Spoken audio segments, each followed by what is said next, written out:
Saat memutuskan untuk pindah ke kontrakan baru usai bercerai, Rani terkejut saat masuk ke sebuah ruangan. Di sana, tergantung lukisan potret mantan suaminya. Bagaimana lukisan itu bisa berada di sana? Sebelum memulai ceritanya, jangan lupa klik subscribe dan tuliskan di kolom komentar dari kota mana kalian menonton.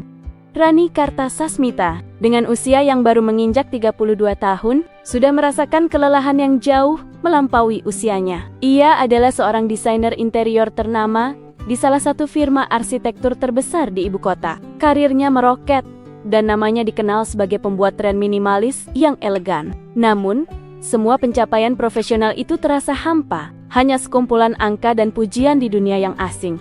Pagi itu, di ruang rapat berpendingin yang kaku, Rani menatap surat promosi yang diletakkan di depannya. Posisi Direktur Kreatif Asia Pasifik, gaji 2 kali lipat, tunjangan mewah, dan kekuasaan untuk membentuk timnya sendiri. Ini adalah pencapaian, kata bosnya, Matra, dengan senyum lebar yang terlihat lelah. Jarang ada orang di usiamu yang mendapatkannya. Rani mengambil pena, bukan untuk menandatangani, melainkan untuk mendorong dokumen itu kembali. Terima kasih, Pak Matra, suaranya tenang, nyaris datar. Tapi, saya tidak bisa menerimanya. Saya mengundurkan diri. Suasana seketika hening. Ekspresi Matra berubah dari gembira menjadi kebingungan.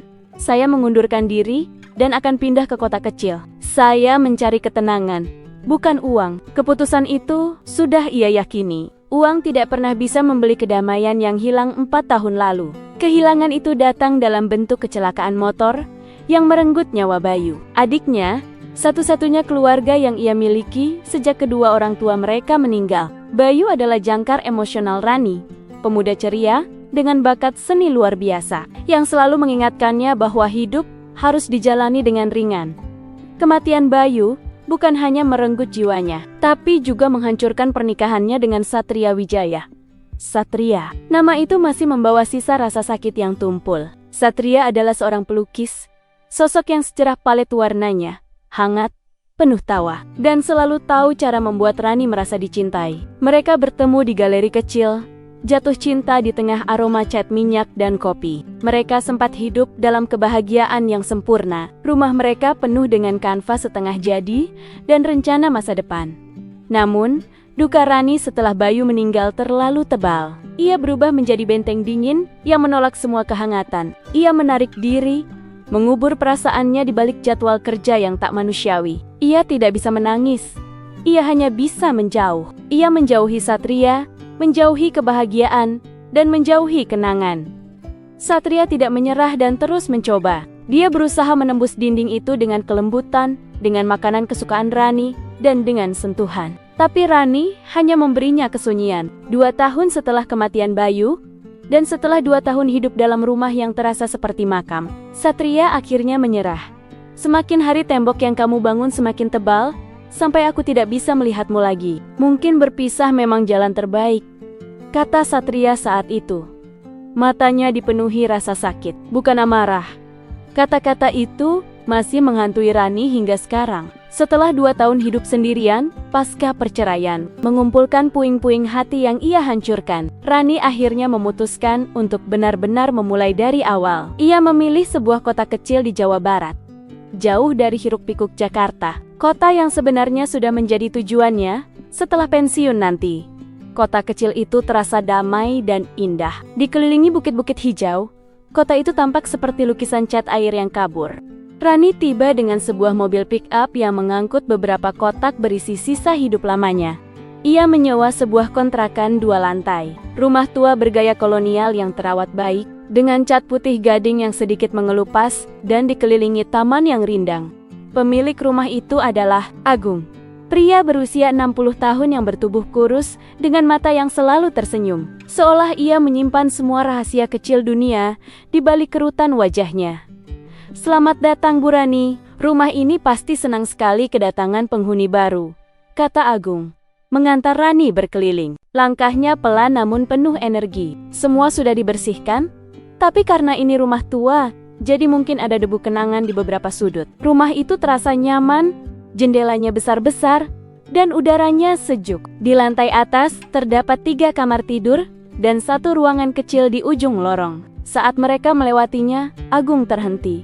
Pintu ruangan itu, yang sedikit lebih kecil dari kamar lainnya, tampak berbeda. Terbuat dari kayu gelap dan dihiasi kunci kuningan yang berkarat. Ini ruangan khusus.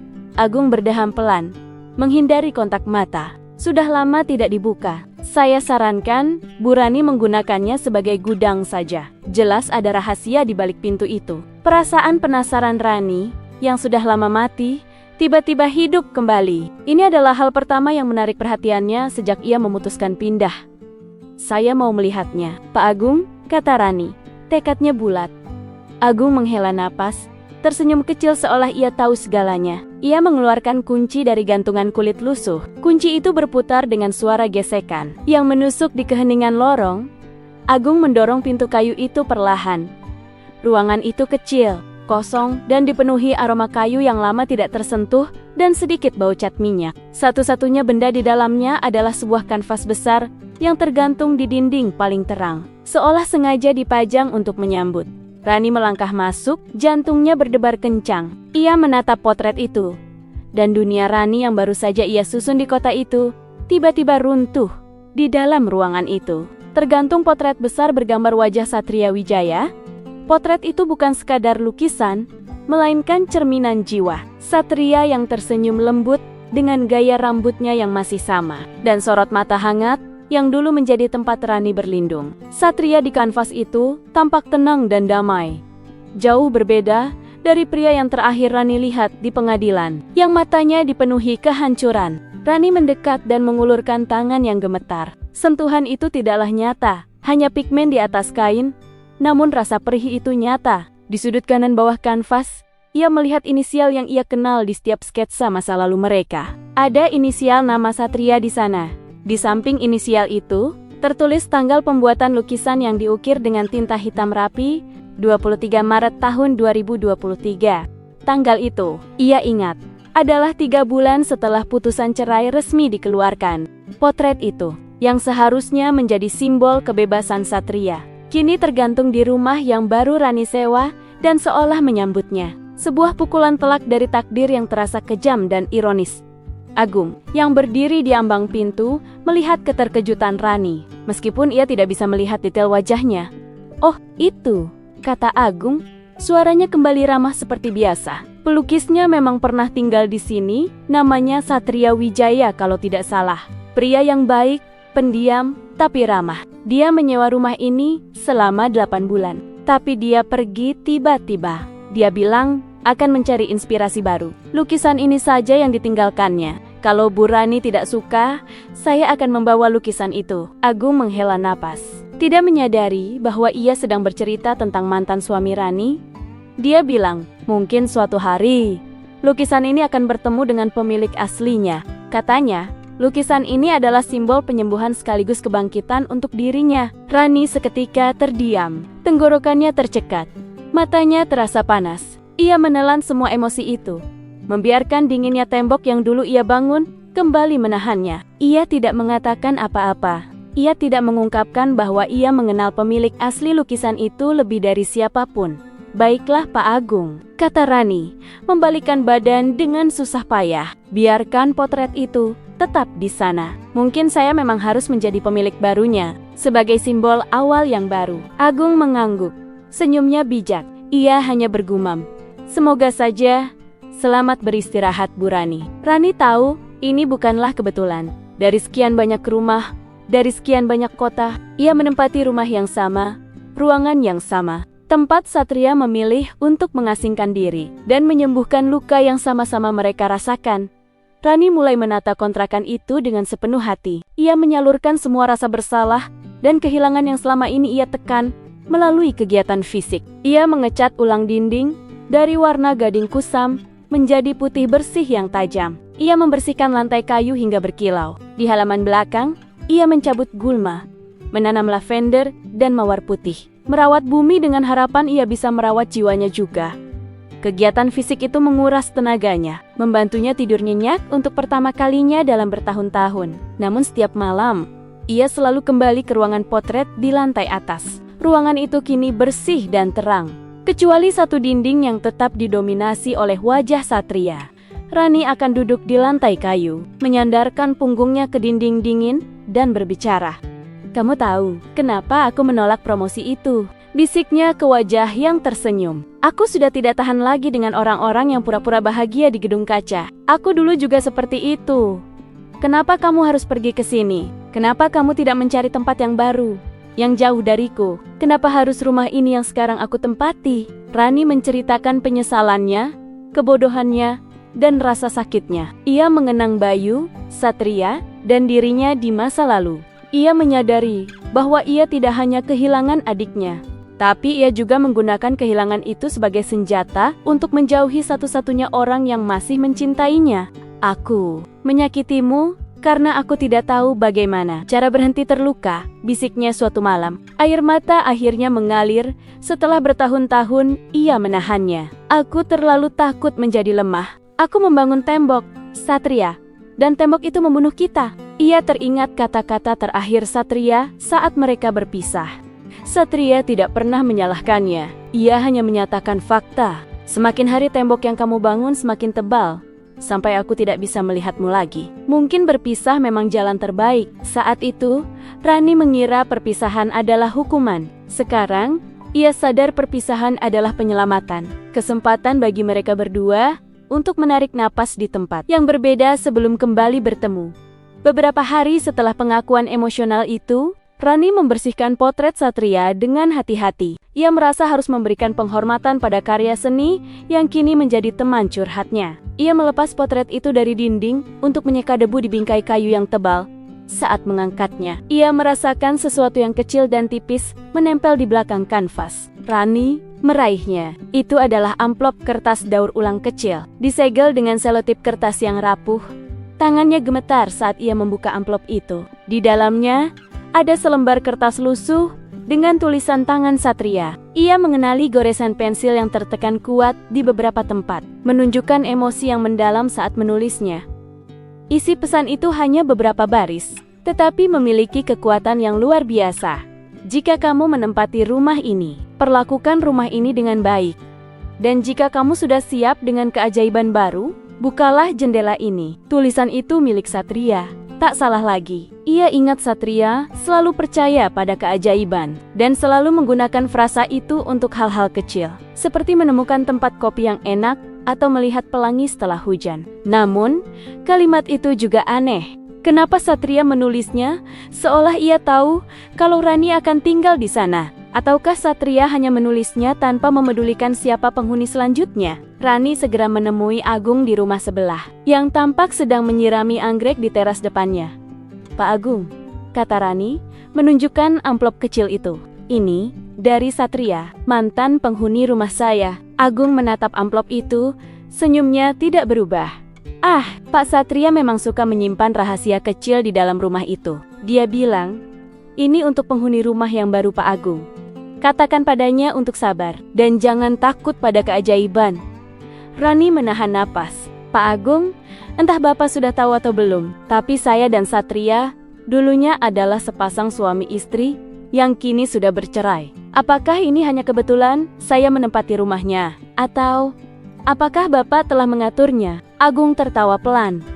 Tawa yang seperti gemerisik daun kering. "Saya ini sudah tua. Saya tidak punya waktu dan energi untuk mengatur takdir orang. Saya hanya menawarkan rumah yang kosong kepada orang yang membutuhkan kedamaian." Agung menatap mata Rani dengan lembut. Matanya yang bijak, seolah melihat jauh ke dalam masa lalu dan masa depan Rani. Semua hal di dunia ini terjadi atas suatu alasan. Tidak ada yang namanya kebetulan murni. Hanya ada takdir yang dijahit dengan benang halus. Bu Rani pasti akan menemukan alasannya nanti. Rani meninggalkan Agung dengan rasa bingung yang bercampur harapan yang membuncah. Ia tidak bisa menyangkal perasaan aneh bahwa rumah ini bukan hanya tempat ia memulai, tapi juga tempat Satria menyelesaikan. Dan kini takdir mereka sekali lagi berpotongan.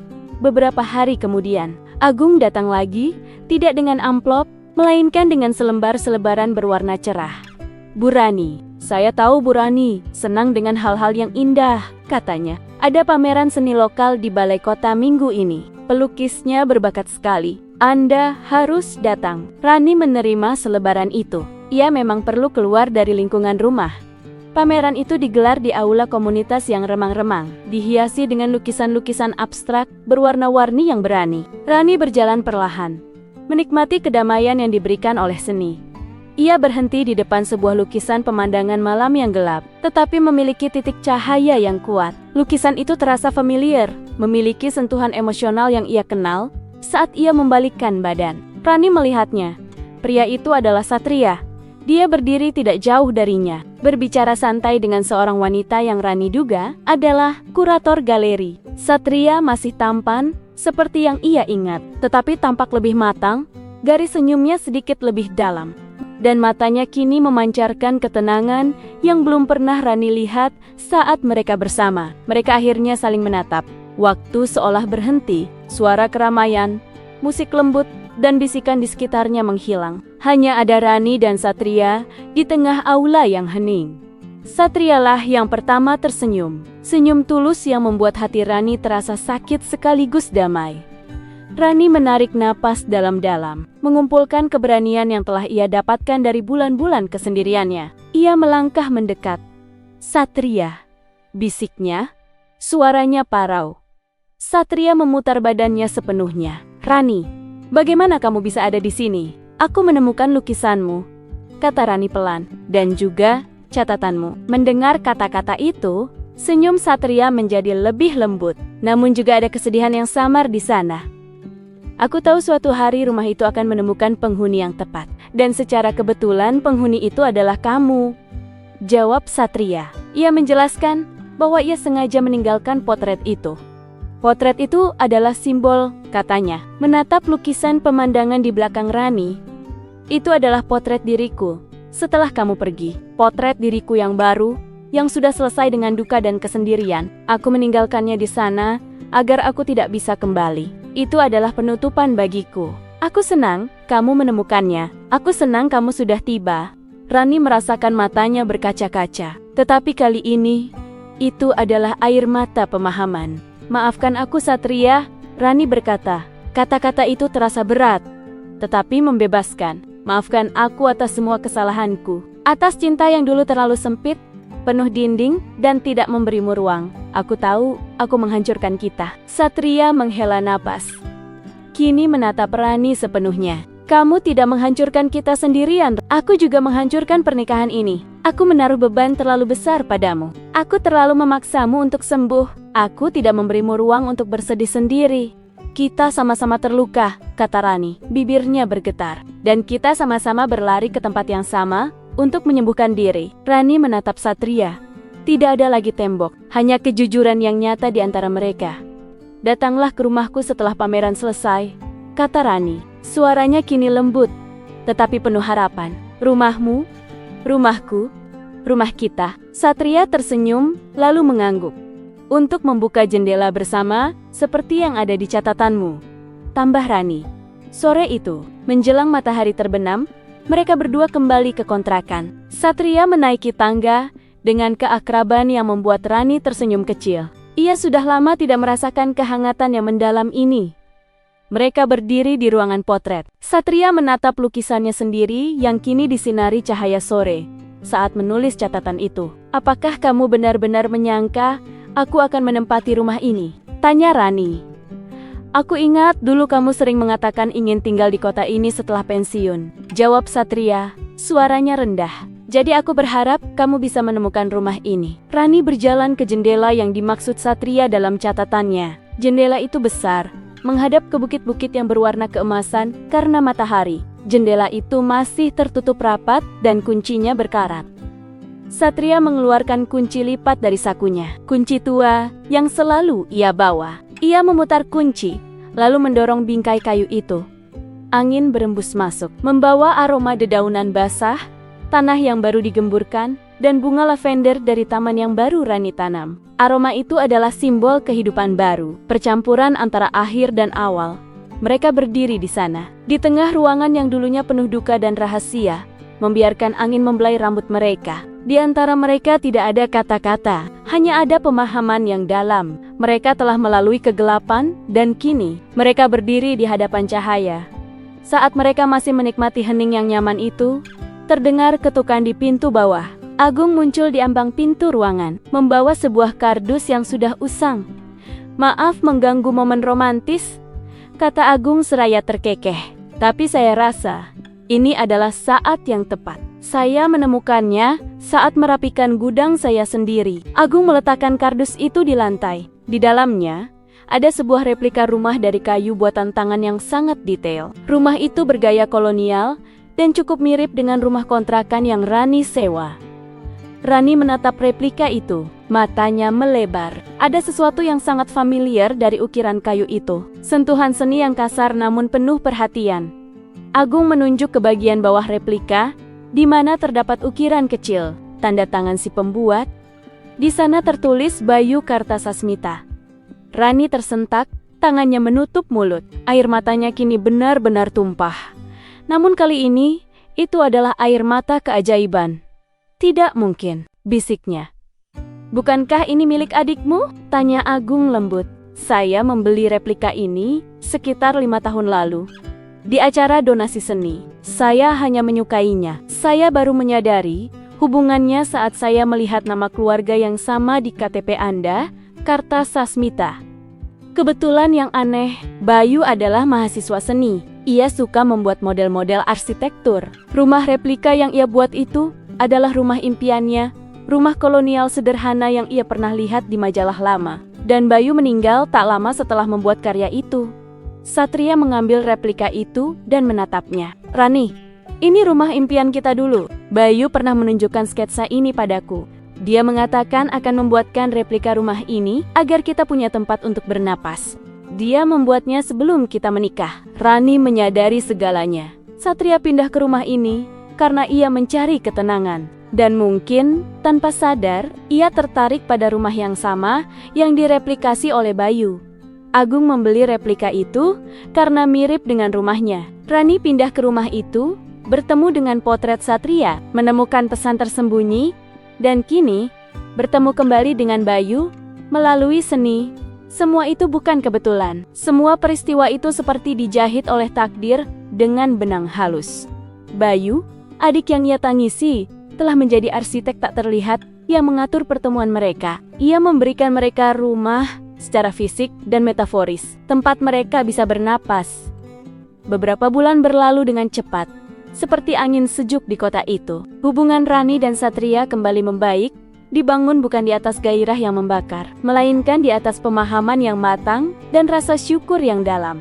Mereka belajar menghargai ruang pribadi masing-masing, tetapi juga tahu bagaimana cara kembali pada suatu sore yang damai. Di bawah naungan pohon kersen di halaman, Satria melamar Rani lagi. Mereka menikah lagi di balai kota kecil, hanya dihadiri oleh Agung sebagai wali dan beberapa tetangga baru. Tidak ada kemewahan, hanya cinta yang sudah teruji. Rumah kontrakan itu kini terasa penuh kehidupan. Satria duduk di teras depan, melukis pemandangan bukit dengan kanvasnya yang besar, sementara Rani duduk di sebelahnya, menggambar desain interior seperti sebelumnya di ruang tamu. Di tempat yang paling terhormat, dipajang replika rumah kayu buatan tangan Bayu Kartasasmita. Itu adalah pengingat harian bagi Rani dan Satria, pengingat bahwa cinta sejati, seperti rumah, butuh udara dan ruang untuk bernapas, dan bahwa bahkan dalam kehilangan yang paling menyakitkan, akan selalu ada benang takdir yang mengikat kita kembali ke tempat yang seharusnya kita berada.